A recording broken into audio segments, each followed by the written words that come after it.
తెలంగాణ కాంగ్రెస్కు కొత్త ఇన్ఛార్జి రాబోతున్నారా?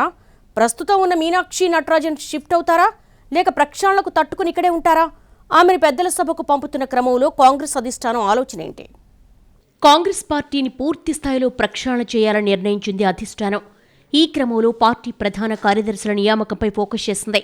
మార్పులు చేర్పులు పూర్తి స్థాయిలో ఉంటాయని చెప్తున్నందున పరిణామాలు ఎలా ఉంటాయో అన్న డిస్కషన్స్ జోరుగా నడుస్తున్నాయి.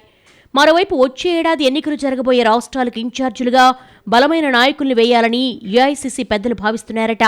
ఇన్ని పరిణామాల నడుమ ప్రస్తుతం తెలంగాణ కాంగ్రెస్ ఇన్ఛార్జిగా ఉన్న మీనాక్షి నటరాజన్ను కూడా మారుస్తారా, లేక కొనసాగిస్తారా అన్న సందేహాలు వ్యక్తమవుతున్నాయి.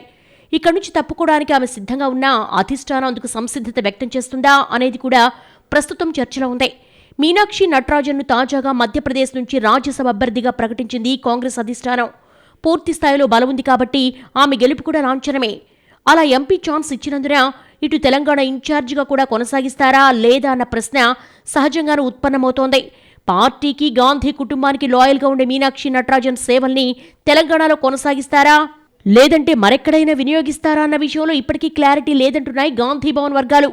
రాష్ట్రంలో వచ్చే 2.5 ఏళ్లలో ఎన్నికలు ఎదుర్కోవడానికి పార్టీని సిద్ధం చేయాల్సిందే. ఇక్కడి నాయకత్వాన్ని సమన్వయం చేయడంతో పాటు పార్టీ కేడర్లో జోష్ తగ్గకుండా చూసుకోవాల్సిందే. అధికార పార్టీగా నాయకుల్లో కొంత అసంతృప్తి ఉంది. ఓవైపు పార్టీ నిర్మాణం, మరోవైపు నాయకత్వాన్ని కాన్ఫిడెన్స్లోకి తీసుకోవడం లాంటివి కీలకం కాబోతున్నాయి.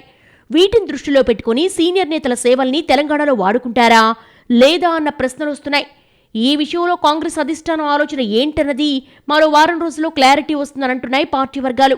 భారీ ఎత్తున ప్రక్షాళన చేయాలని భావిస్తున్నందున తెలంగాణ కాంగ్రెస్కు చెందిన కీలక నాయకులకు కూడా ఏఐసీసీలో చోటు దక్కొచ్చంటున్నారు. ఈ పరిస్థితుల్లో ఏఐసీసీ నిర్ణయాలు ఎలా ఉంటాయోనని ఉత్కంఠగా చూస్తున్నాయి పార్టీ వర్గాలు.